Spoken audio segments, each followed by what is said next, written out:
నగదు తక్కువ బంగారం ఎక్కువ. BNR gold and diamonds, Vijayawada, Bengaluru, Vizag. Hi hello, welcome to Suman TV. నేను మీ రోషన్. నందూస్ వాల్ట్. కానీ ప్రతి ఒక్కరు కూడా నందూస్ నందు నందు నందు అని నన్నే అంటున్నారేంటి? మధుకర్ కదా మొత్తం చేసింది, నాదేముందని కూడా ఫస్ట్ పార్ట్ 1లో కూడా చెప్పారు పాపం క్లియర్గా. అమ్మ తప్పేం లేదు, మిమ్మల్ని ఎవరు తప్పుపట్టట్లేదు, మీ హస్బెండ్నే అనండి అని చెప్పేసి కూడా అక్కడ ఉన్న విక్టిమ్స్ అంటున్నారు. At the same time Jaipal Reddy అని ఒక వ్యక్తి కూడా మాట్లాడారు. అక్కడ ఎప్పుడో వెల్ సెటిల్డ్, ఆయనకు కూడా కంపెనీస్ ఉన్నాయి. ఆయన కూడా క్లియర్గా మీ బ్యాంక్ స్టేట్మెంట్స్ అన్నీ కూడా చెక్ చేశారు. చెక్ చేసిన తర్వాత మీతో కూడా మాట్లాడారు. కానీ మీరు మాత్రం ఎందుకు మధుకర్తో ఫోన్లో మాట్లాడించడం చెయ్యటం లేదు అనేది కూడా అందరు డౌట్. అంటే అతను మాట్లాడితే మొత్తం బయటకు వచ్చేస్తుందా, లేకపోతే వెనక నుంచి మీరు డైరెక్షన్ చేస్తున్నారా? ఏదో ఒక క్లారిటీ ఇవ్వండి విక్టిమ్స్కి. బట్ మీరైతే విక్టిమ్స్కి ఏం క్లారిటీ ఇవ్వట్లేదు. మేము ఇది చేస్తామని కూడా చెప్పట్లేదు. మా కంపెనీల నుంచి మేము CEOs ఇచ్చామని చెప్తున్నారు. కొన్ని ఫేక్ కంపెనీలను మీ స్టూడెంట్స్ కూడా చెప్తున్నారు, లేకపోతే ఫ్యామిలీస్ కూడా చెప్తున్నారు. అక్కడ ఉన్న లా ప్రకారం మీకు కూడా శిక్ష పడుతుందని కూడా చెప్తున్నారు అడ్వకేట్స్. బట్ ప్రజెంట్ నాతో పాటు ఉన్నారు ఇదే విషయం మీద మాట్లాడటానికి అడ్వకేట్ నాగేశ్వరరావు పూజారి గారు. ఆయన యూకేలో కూడా ప్రాక్టీస్ చేస్తారు కాబట్టి ఈ కేసులో ఆయనకి బిఫోర్ వచ్చాయా, ఇన్ కేసు వస్తే నెక్స్ట్ యాక్షన్ ఎలా ఉండబోతుందో ఆయన బట్ల తెలుసుకుందాం. నమస్కారం అండి. నమస్తే అండి. సో చూస్తున్నాం నందూస్ వాల్ట్ అంటే స్కామ్లు ఎక్కువైపోతున్నాయి ఓవరాల్గా చూడాలంటే. ఇప్పుడు ఏంటంటే యూకేలో కంపెనీస్ పెట్టి ఇండియాలో ఉన్న వాళ్ళ దగ్గర నుంచి కూడా డబ్బులు కలెక్ట్ చేస్తే ఇది కూడా పెద్ద క్రైమే కదా? డెఫినెట్లీ క్రైమే, ఎక్కడైనా క్రైమే అది. మరి యూకేలో ఉండి ఇండియా నుంచి కనుక డబ్బులు వెళ్తే నువ్వు ప్రపంచంలో ఎక్కడున్నా క్రైమే అది. ఓకే, అది సైబర్ క్రైమ్స్ కిందకి వచ్చేస్తుంది. Cyber crimes related to other crimes కింద కూడా వచ్చేస్తుంది, చీటింగ్ కింద కూడా వచ్చేస్తుంది. ఓకే. సో ఓవరాల్గా ఏంటంటే ఇప్పుడు ఉన్న స్టూడెంట్స్ కానీ లేకపోతే ఎవరైతే వీసా బయింగ్ అది కూడా క్రైమ్. సో కూడా క్రైమే, యూకేలో క్రైమ్ అది. వీసా కొనుక్కోవడం అనేది యూకేలో క్రైమ్. ఓకే. ఇక్కడ ప్రధానంగా ఏమవుతుందంటే ఏంటంటే మనకు అక్కడ మన స్టూడెంట్స్ ఎక్కువైపోయారు బాగా ఫస్ట్. ఎందుకు అంటే ఏంటంటే యూకేకి వీసా అనేది 99% వీసా ఇచ్చేస్తారు. Okay. Irrespective of your me capability ఉందా లేదా అనడం కంటే ఈ బ్యాంక్ స్టేట్మెంటు, ఫీజులు కట్టారా లేదా అనేది మీదనే మనకు యూకే వీసా అనేది డిసైడ్ చేయబడుతుంది. ఓకే. సో యూకే వీసా అనేది గన్ షాట్గా వస్తుంది కాబట్టి చాలామంది స్టూడెంట్స్ ఏం చేస్తారంటే ఇర్రెస్పెక్టివ్ ఆఫ్ దేర్ క్యాపబిలిటీస్, అంటే వాళ్ళకి స్కిల్డ్ ఉందా, స్కిల్ లేదా, నిజంగా కోర్స్ అవసరమా కాదా అనేది తెలియకుండా ఏం చేస్తారంటే ఏంటంటే ఈ వెళ్ళడం అనేది చాలా ఈజీ కాబట్టి అందరూ యూకేకి వేసుకుంటారు ఫస్ట్. అది ఒక అడ్వాంటేజ్. యూఎస్ కన్నా ఎక్కువ ఎక్కువ వేసుకుంటారు. ఎందుకంటే ఇక్కడ ఇంటర్వ్యూ ఏమి ఉండదు, నువ్వు తీసుకెళ్ళి దాంట్లో నువ్వు మన విఎఫ్ఎస్లో డాక్యుమెంట్స్ ఇచ్చేస్తే మళ్ళీ అది బ్యాక్ వచ్చేస్తుంది పోస్ట్లో, అంతే. ఓకే. సో ఇంటర్వ్యూ అట్లాంటి ఏముండవు కాబట్టి ఇక్కడ ఒక ఛాన్స్ ఉంది. రెండోది యూకేలో స్టడీ అయిపోయిన తర్వాత మనకు 2 years పోస్ట్ వర్క్ పర్మిట్ ఇస్తారు, అంటే PSW ఉంటుంది దాన్ని. ఓకే. ఓకే, అంటే మనకు వర్క్ పర్మిట్ ఇస్తారు 2 సంవత్సరాలు నువ్వు అనేది. ఇక్కడ ప్రధానంగా యూకేలో ఉన్న స్టూడెంట్స్ ఎదుర్కొనే సమస్య ఏంటి అంటే వాళ్ళు ఇండియాలో ఒక కోర్సు చేసి ఉంటారు. ఓకే, వాళ్ళకు వీసా కోసమనో ఫీజు తక్కువనో వాళ్ళు నిజంగా అక్కడ ఒక కోర్సు ఎంచుకుంటారు. ఇక్కడ ఎదురయ్యే సమస్య ఏంటంటే వాళ్ళు అక్కడ ఏదైతే కోర్సు ఎంచుకుంటారో ఆ కోర్సులనే వాళ్ళు మళ్ళీ జాబ్ ఎత్తులాడుకోవాలి. ఓకే. అర్థమైందా? ఇప్పుడు ఒక వ్యక్తి MBA చేసిండు అనుకుందాం సపోజ్, ఆ MBAకి ఫైనాన్స్ చేస్తే ఆ MBA ఫైనాన్స్ సంబంధించిన అంటే జాబ్ ఎత్తులాడుకోవాలి, వేరే దాంట్లో రాదు. ఆ MBA ఫైనాన్స్ కి సంబంధించిన అంటే కాసు ఇవ్వాలి. అందుకే ప్రీవియస్ వీడియోలో మనం మాట్లాడుకున్నట్టు వాళ్ళు అన్ని రకాల కంపెనీలు పెట్టారు కూడా. అందుకనే అట్లా అందరిని ఆకర్షించాలి అంటే ఇప్పుడు నేను ఒకటి చెప్పగలుగుతా, ఇక్కడ వాళ్ళు క్రైమ్ చేసిందా లేదా అనేది అయితే మనం నేనైతే ప్రత్యక్షంగా చూడలేదు. ఆ కేసుకి నాకు స్టూడెంట్స్ మీ దగ్గరికి ఎవరు రాలేదు. ఆ కేసుకి నాకు ఎటువంటి సంబంధం లేదు. కాకపోతే ఏంటంటే మనం ఒక సిరీస్ ఆఫ్ ఇన్సిడెంట్స్ కనుక చూస్తే క్రైమ్ జరిగిందేమో అనే అనుమానాన్ని వ్యక్తపరచచ్చు. ఓకే. ఇప్పుడు నేనున్నా అనుకో, నేను లాలో ఎక్స్పర్ట్ని అనుకుందాం, అప్పుడు నేను ఏ కంపెనీలు పెడతాను? నేను లాకి సంబంధించిన కంపెనీలు పెడతాం కదా, లా రిలేటెడ్ పెడతాం కదా కంపెనీస్ ఒకవేళ. ఓకే, మరి ఎన్ని రకాల కంపెనీలు పెట్టారు? ఐటీ సైడ్ అన్నారు అసలు, అంటే ఐటీ పెట్టారు, సెక్షన్ పెట్టారు, హెల్త్ కేర్ పెట్టారు, తర్వాత కట్ చేస్తే మీకు అన్నట్టు కన్స్ట్రక్షన్ పెట్టారు, ఫుడ్ పెట్టారు. ఇవి రకరకాలు. అంటే దీంట్లో 2 అంశాలు ఉంటాయి. వాళ్ళు రకరకాల బిజినెస్లు చేసి one of the top most business man అవుదామో అనుకొని పెట్టుండొచ్చు, అదొక పాయింట్. లేదా ఈ సిరీస్ ఆఫ్ క్రైమ్లో భాగంగా ఈ ఎంప్లాయ్మెంట్ ఇస్తే దాంట్లో ఏమైనా మనీ వస్తుందేమో, నిజంగా ఎంప్లాయ్మెంట్ ఇస్తే మనీ వస్తుందనే ఉద్దేశంతో పెట్టి మధ్యలో ఎక్కడ ఇరుక్కపోయి ఉండొచ్చు. ఓకే, వాళ్ళ తర్వాత హ్యాండిల్ చేయలేక ఇరుక్కపోయి ఉండొచ్చు. ఓకే. సో ఎప్పుడైతే వీళ్ళు రిలేటెడ్ కోర్సులో జాబ్ దొరకదో, ఇప్పుడు జాబ్స్ సిచ్యువేషన్ అనేది యూకేలో చాలా వరస్ట్ ఉంది. ఎందుకంటే ఏంటంటే వాళ్ళు ఇంతకుముందు ఏంటంటే మనకు యూకేలో మనకు ఒక స్టాండర్డ్స్ ఉంటుండే అంటే 40,000 పర్ యానం కనుక 40,000 pounds పర్ యానం కనుక వాళ్ళకు శాలరీ ఇవ్వగలిగితే మనకు ఈ సిఓఎస్లు అవన్నీ అప్డేట్ అవుతుండే. ఓకే. ఇప్పుడు దాన్ని పరిధి పెంచిండు. ఓకే. తర్వాత అక్కడ కూర్చుంటే మనకు ఐఎల్ఆర్ అని ఉంటుంది, అది మన గ్రీన్ కార్డు. ఇంతకుముందు ఒక 5 years ఉంటే గ్రీన్ కార్డు ఇస్తుండే, దాన్ని ఇప్పుడు 10 years చేసాను. సో ఇమిగ్రేషన్ రూల్స్ అనేటివి అక్కడ విపరీతంగా చేంజ్ అయిపోయినాయి. ఓకే, ఆ విపరీతంగా చేంజ్ కావడంతో ఏమవుతుందంటే స్టూడెంట్స్ ఏం చేస్తున్నారు, మనకు ప్రధానంగా నేర్చుకోవాల్సింది ఏంటంటే ప్రతి ఒక్కరికి యూకేలో ఉన్న ప్రతి ఒక్క స్టూడెంట్కి లేదా యూకే వెళ్ళాలనుకున్న ప్రతి ఒక్క స్టూడెంట్స్ని క్లియర్గా చెప్పేది ఏంటంటే మీరు ఏదైతే ఒక కోర్సు చదువుకుంటారో మీరు దాంట్లో కనుక టాప్ మోస్ట్ అయి ఉంటే మీకు స్కిల్స్ ఉంటే అక్కడ మీరే కంపెనీ పెట్టుకోవచ్చు. కంపెనీ కూడా ఈజీ అని చెప్పి 200 pounds పెడితే మీరే కంపెనీ పెట్టుకోవచ్చు నీ కోర్సులో. ఇప్పుడు నువ్వు ఎంబీఏ ఫైనాన్స్ చేసినావు అనుకుందాం సపోజ్, ఆ ఎంబీఏ ఫైనాన్స్ రిలేటెడ్ కంపెనీ నువ్వు పెట్టుకోవచ్చు. ఆడ 200 poundsలో నీకు ఎంబీఏ ఫైనాన్స్ కంపెనీ వస్తుంది. దాన్ని ఒక 3 నెలలు 6 నెలలు, ఇప్పుడు నీకు పిఎస్డబ్ల్యూ పీరియడ్ ఉంటుంది, స్టడీ అయిపోయిన తర్వాత ఒక 2 సంవత్సరాలు ఉంటుంది కదా, దాంట్లో ఒక 6 నెలలు నువ్వు కంపెనీ రన్ చేసినావు అనుకో, నీ కంపెనీ మీద నువ్వే సీఈఓస్ తీసుకోవచ్చు డైరెక్ట్. ఓకే, ఎవరికి రూపాయి అవసరం లేదు. సో కానీ మన వాళ్ళు ఏం చేస్తారు, భయపడతారు. ఎందుకు భయపడతారు అంటే ఏంటంటే మనం ఇక్కడ పాస్పోర్ట్ నింపాలన్నా, ఓ డ్రైవింగ్ లైసెన్స్ నింపాలన్నా, ఏది నింపాలన్నా అమ్మో ఏమైందో భయంతో మనం ఏజెంట్లకు ఇస్తుంటాం మనం. అవును, ఇండియాలో ప్రతిదీ. అవును. సో ఇప్పుడు వాళ్ళైతే అబ్బాయి ఇప్పుడు ఈ కంపెనీ పెట్టాలన్నా, ఈ పేపర్లను సబ్మిట్ చేయాలన్నా, నీకు ఇదంతా రిస్క్ తీసుకోకుండా ఏంటి అంటే ఈ మధ్యలో ఉన్న దళాలను పట్టుకుంటారు. యూకేలో జరిగినన్ని వీసా ఫ్రాడ్స్ నాకు తెలిసి ఏ కంట్రీ జరగవు. మొత్తం మనం ఒక లిస్ట్ కనుక తీసుకుంటే యూకేలో జరిగినన్ని వీసా ఫ్రాడ్స్ అనేది ఏ కంట్రీలో జరగవు. ఓకే, అక్కడ విపరీతమైన వీసా ఫ్రాడ్స్ ఉంటాయి. ఎలా తీసుకుంటారండి ఇప్పుడు వీళ్ళు చెప్పడం అయితే అవసరాన్ని బట్టి ఇండియన్ రూపీ 20 లక్షలు 30 లక్షల దాకా ఇచ్చామని చెప్తున్నారు సార్. నేను అవసరాన్ని బట్టి మీరు కూడా ఒక కంపెనీ అక్కడ ఉంది, మీరు కూడా అక్కడ ప్రాక్టీస్ చేస్తున్నారు, మీకు అక్కడ క్లయింట్స్. అక్కడ నాకు డైవర్స్ క్లయింట్స్ కానీ చాలా మంది క్లయింట్స్ ఉన్నారు. అక్కడ అవసరాన్ని బట్టి తీసుకుంటారు. ఇప్పుడు నేను ప్రత్యక్షంగా ఒక కేసు చూసిన, సీరియస్గా చూసిన. ఒక స్టూడెంట్ ఏం చేసిండు అంటే ఏంటంటే ఇక్కడ చదివింది బీటెక్. ఓకే, అక్కడ వేరే కోర్సు వెళ్ళిపోయాడు. ఓకే, వెళ్ళిపోయిన తర్వాత ఏమైంది, అక్కడ కోర్స్ పూర్తయిన తర్వాత సేమ్ ఫీల్డ్లో జాబులు లేవు. ఓకే, ఏం చేస్తారు వీళ్ళు, ఒక డమ్మీ కంపెనీని పట్టుకొని సిఓఎస్ కొనుక్కుంటారు. ఓకే, 50 లక్షలకు ఉన్నాడు సార్ సిఓఎస్. 50 లక్షలకి 50 లక్షలకి ఇండియన్ కరెన్సీలో 50 లక్షలకి సిఓఎస్ కొనుక్కొని ఆ కంపెనీలో ఫేక్గా పనిచేస్తున్నాడు. అంటే అక్కడ జాబ్ లేదు, కంపెనీ వాడు పేపర్ల మీద జాబ్ చూపిస్తాడు.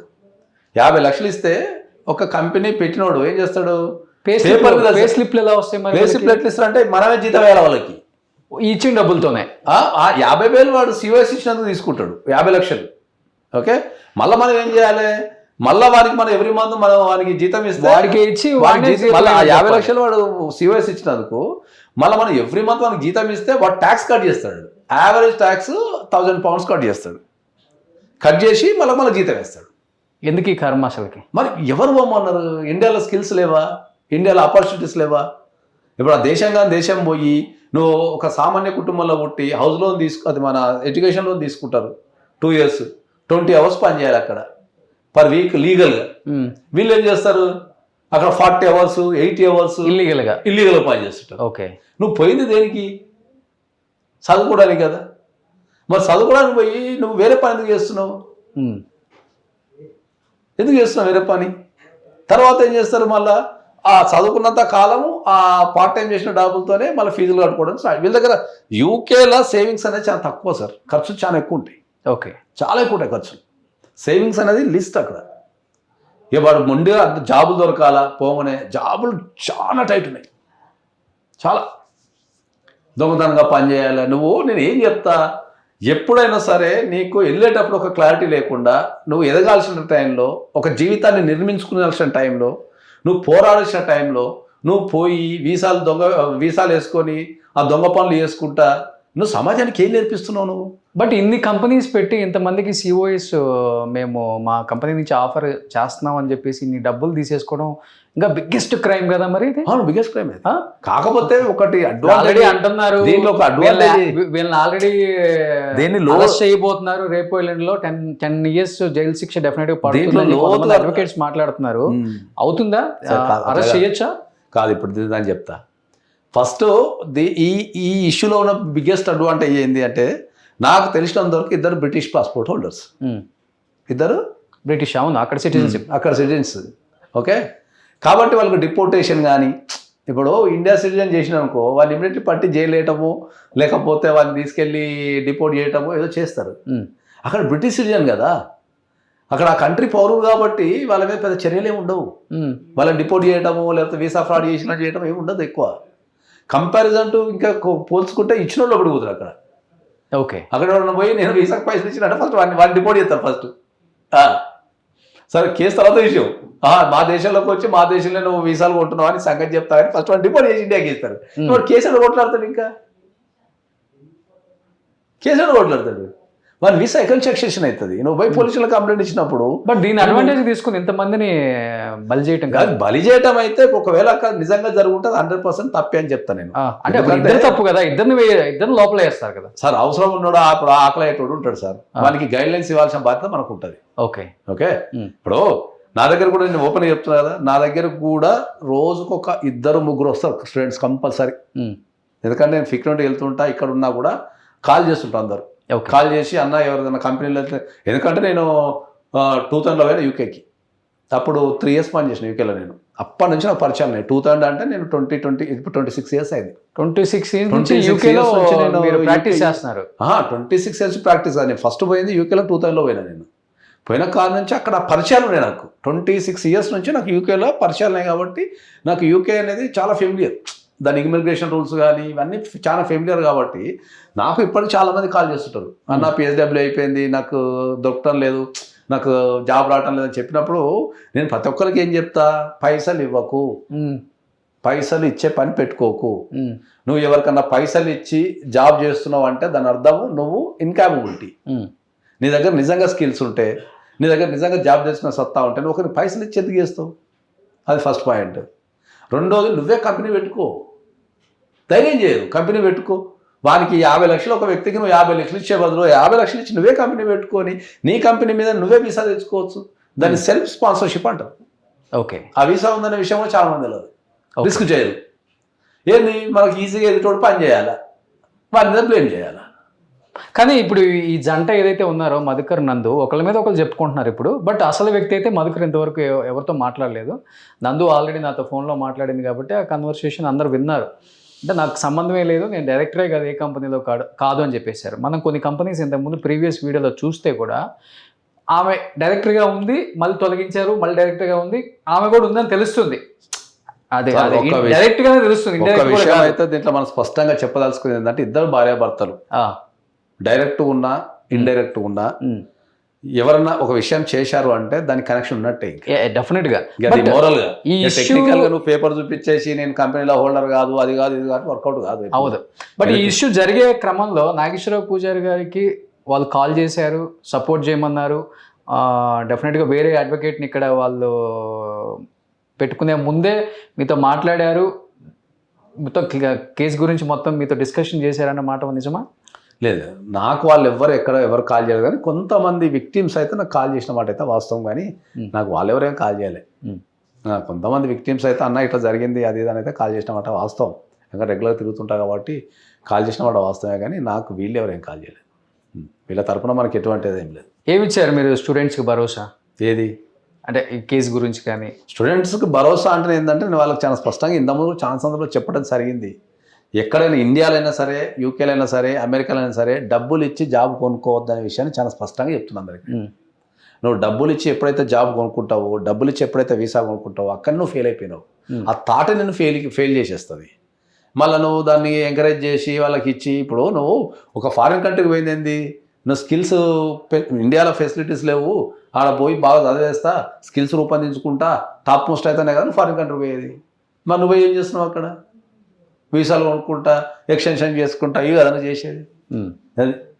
అది కాబట్టి నేను ఇక్కడ నేను ఏం చెప్పిన అంటే, వాళ్ళకి ఇక్కడ ఇండియాలో ప్రూఫ్స్ ఇచ్చినట్టు, ఇండియాలో కనుక పైసలు ఇచ్చినట్టు ఉంటే ఇక్కడైతే నేను ఇక్కడ కేసులో పెట్టి నేను ఫ్రీగా వాదిస్తాను అని చెప్పిన.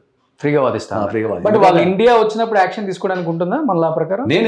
నేను పేపర్ రెగ్యులర్గా ఫాలో అవుతాను కాబట్టి పేపర్లో చెప్పిన ప్రకారం ఏంటంటే, వాళ్ళకి ఎల్ఓసి రిలీజ్ అయిందని అయితే నేను చూసిన. అది నిజమేంతో నాకైతే తెలియదు. ఎల్ఓసి అంటే ఏంటంటే, వాళ్ళు ఇండియాలో ఏ రూపంలో వచ్చినా కూడా వాళ్ళని పట్టుకుని అరెస్ట్ చేయొచ్చు. ఎల్ఓసి అంటే లుక్అవుట్ సర్క్యులర్. అది ఆల్రెడీ జారీ అదే చేసేసారు. జారీ చేశారు. lookout, ఇబ్రహీంపట్నం, అవును. విజయవాడ ఇబ్రహీంపట్నం పోలీస్ స్టేషన్ నుంచి అనేది అయితే విన్నా నేను. ఒకవేళ కనుక వాళ్ళ పాస్పోర్ట్ల మీద కనుక జారీ చేసి ఉంటే వాళ్ళు డెఫినెట్లీ ఇండియాకి ఏ రూపంలో వచ్చినా, బై ఎయిర్ వచ్చినా, బై రోడ్ వచ్చినా, బై షిప్ వచ్చినా కూడా వాళ్ళు పట్టుకొని అయితే కంపల్సరీ పోలీస్ స్టేషన్లో అప్పగిస్తారు. ఇండియాకి ఎంటర్ అయితే ఇండియాకి ఎంటర్ అయితే చేసేస్తారు. ఎనీ బార్డర్ ఎట్లా నువ్వు ఏ రకంగా వచ్చినా కూడా చేసేస్తారు. ఓకే. సో అక్కడ సిటిజన్స్ అయినా కానీ ఏ ప్రపంచంలో ఏ సిటిజన్ అయినా సరే ఇండియాకి కనుక ఎల్ఓసి రిలీజ్ చేస్తే, ఆ పాస్పోర్ట్ మీద రిలీజ్ చేస్తే వాడిని ఏ ఎయిర్పోర్ట్లో దిగినా, ఏ షిప్మెంట్లో దిగినా, బై రోడ్ వచ్చినా సరే వాడిని పట్టుకొని ఆ సంబంధిత పోలీస్ స్టేషన్ ఏదైతే ఉందో దానికి అప్పచెప్తారు. ఓకే. తర్వాత ఆ పోలీసులు అరెస్ట్ చేయాలన్నా, అరెస్ట్ చేయొద్దా, ఏముంది ప్రాసెస్ అనేది అయితే చూడాలి. అరెస్ట్ చేయడం అయితే గ్యారంటీ జరుగుతుంది. పట్టుకోవడం గ్యారెంటీ జరుగుతుంది. పట్టుకోవడం చాలా గ్యారెంటీ జరుగుతుంది. ఓకే. మన దగ్గర మన ఎయిర్పోర్ట్లు చాలా ఇప్పుడు అంతా టెక్నాలజీ పెరిగిపోయింది కాబట్టి అవును, విత్ ఇన్ ద సెకండ్స్లో పట్టేస్తున్నారు చాలా మందిని. ఓకే. సో ఎనీహౌ స్టూడెంట్స్కి అయితే జస్టిస్ జరగాలని కోరుకుందాం. బట్ లీగలా ఇల్లీగలా, వాళ్ళు కొన్నారా కొనలేదా అవన్నీ పక్కన పెడితే పాపం బలైపోయారు. 100% మీరు 300 members, more than 100 నుంచి 150 ఇప్పుడు కోట్ల మనం- స్కామ్ అంటే అంత ఈజీ అండి నిజంగా?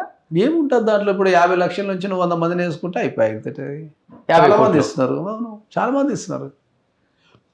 యూకేలో కాస్ కొనుక్కోవడం అనేది ఇప్పుడు 100 మంది స్టూడెంట్స్ కనుక పోతే దాంట్లో ఒక ఐదుగురికి ఒరిజినల్గా జాబ్స్ వస్తాయి సార్. ఓకే. 95 మంది 95 మంది కాస్ కొనుక్కోవడమే ఉంటుంది. నేను దీనిపైన ఛాలెంజ్ కాసి ఎంతమంది అంటే దాన్ని చూపిస్తాను. అంటే వీళ్ళు ఈ 20 అవర్స్ అట్లా కాదు, చదువు అయిపోయిన తర్వాత ప్రొఫెషనల్గా వాళ్ళ ఫీల్డ్లో జాబ్ తెచ్చుకోవడం అనేది ఒక 5% ఉంటుంది. పోయి ఎందుకు పోయిండో చేసేదానికి సంబంధం ఉండదు. ఉండదు. అదే కదా నేను చెప్పేది. ఇప్పుడు మనకు భారతదేశంలో ఎదుర్కొనే సమస్య ఏంటి అంటే ఏంటంటే ఆ వెళ్ళే దాని మీద నిజంగా చదువుకోవడానికి వెళ్ళినప్పుడు భారతదేశంలో చదువులు లేవా? నువ్వు అంత దూరం పోయి చదువుకొని మళ్ళీ ఇదంతా పనిచేసి ఈ చాలామంది యూకేలో చాలామంది తిరిగి రాలేక సఫర్ అవుతున్నారు. చాలామందికి తిరిగి రాలేక ఇన్ని రోజులు ఏమైనా మళ్ళీ ఇన్ని రోజులు ఇప్పుడు 4 సంవత్సరాల తర్వాత పుట్టిన మళ్ళీ ఇండియా తిరిగి వచ్చినాం అనుకో, మనం ఏమంటారు, ఏం పీక్నిక్ పోయినావా అంటారు. ఆ భయాన్ని కూడా వీళ్ళు కాస్ట్కు డబ్బులు ఇచ్చుకొని మళ్ళీ అవే పైసలు కట్టుకుంటూ తిరుగుతున్నారు. ఎప్పుడు వెళ్తున్నారు యూకే మీరు? నేను ఆగస్ట్లో వెళ్తాను, ఆగస్ట్ 1st వీక్లో వెళ్తాను. ఓకే. సో ఇప్పుడు 17th యూఎస్ వెళ్తున్నా. వెళ్ళి వచ్చిన తర్వాత ఆగస్ట్. మీ ఆఫీస్ ఫస్ట్ నుంచి కూడా ఒకటే అడ్రస్ అక్కడ చాలా స్ట్రిక్ట్ ఉంటాయి రూల్స్ అవి. మరి అన్ని ఇప్పుడు మనం ప్రీవియస్ వీడియో మనం ఏం చేస్తాము, every 3 months 4 months office change చేశారు కదా వాళ్ళు. మరి అవును, వాళ్ళ ఆఫీస్ చేంజ్ చేసుకున్నారు. వాళ్ళకు మనం ఎట్లా చెప్తాం అది? వాళ్ళ ఫ్రాడ్ ఇంటెన్షన్ ఉందా, లేకపోతే వాళ్ళకి ఏమన్నా రెంటల్ ఇష్యూ అది ఉంటేనే కదా. అది ఉండొచ్చు. మరి మనం ఖచ్చితంగా చెప్పలేం కాబట్టి చేంజ్ చేయాల్సిన అవసరం ఏమి ఉండదు. ఎందుకంటే ఇప్పుడు మనం ఏం చేస్తామో, మనం క్లయింట్కి సర్వీస్ ఇస్తాం, మనం ఏం వీసాలు ఇయ్యం కదా. మనం క్లయింట్కి సర్వీస్ ఇస్తాం. అక్కడన్నా లోకల్ నివసించే తెలుగు వాళ్ళు కావచ్చు, ఇండియన్స్ కావచ్చు, వాళ్ళకు లాపరంగా ఏం ఇష్యూస్ ఉన్నాయన్న దాని మీద మనకు. ఎందుకంటే వాళ్ళకు ఇప్పుడు వీళ్ళంటే బ్రిటిషర్స్, వీళ్ళకి అక్కడ సరిపోతుంది. వీసాల మీద ఉన్న వాళ్ళకు వాళ్ళ మనిషి ఏమో యూకేలో ఉంటాడు, ఆత్మ ఇండియాలో ఉంటుంది. ఎగ్జాక్ట్లీ. కాబట్టి అవి మ్యాట్రిమోనల్ ఇష్యూస్ కావచ్చు, లేకపోతే ఇమిగ్రేషన్ ఇష్యూస్ కావచ్చు, ఇంకా అదర్ ఇష్యూస్ కావచ్చు. కాబట్టి మనం ఓన్లీ క్లయింట్ సర్వీస్ ఇస్తాం తప్ప మనం వీసాలు ఏం చేయం కదా. Okay. Anyhow thank you Nageswara పూజారి గారు. అడ్వకేట్ గారు చెప్పినట్లుగానే వెళ్ళిన ప్రతి ఒక్కడు కూడా మనకున్న టాలెంట్తో, స్కిల్తో జాబ్ ఎలా సంపాదించుకోవాలో అది మాత్రం తెలుసుకోండి. సిఓఎస్ ఎలా కొనుక్కోవాలి అనే దాని మీద పెట్టే ఇంట్రెస్ట్ కొంచెం జాబ్ మీద పెట్టండి అని చెప్తున్నారు. ఇంకొకటి ఏంటంటే డెఫినెట్గా ఇక్కడ లుకౌట్ జారీ చేశారు కాబట్టి ఇండియాలో అడుగు పెడితే మాత్రం ఎనీ సెకండ్ అరెస్ట్ చేస్తారు. బట్ అక్కడ కూడా యాక్షన్ తీసుకునే అవకాశాలు కూడా ఉంటాయి అంటున్నారు. కాబట్టి వెయిట్ అండ్ సీ. అందరూ విక్టిమ్స్కి అయితే కొంచెం న్యాయం జరగాలని మనందరం కోరుకుంటున్నాం. కాబట్టి ఇంకా ఫర్దర్గా ఏం జరగబోతుందో చూద్దాం. థ్యాంక్ యూ అండి. Thank you so much. Suman టీవీలో మీ పర్సనల్ అండ్ బిజినెస్ ప్రమోషన్స్ కోసం కింది నెంబర్కి కాంటాక్ట్ చేయండి.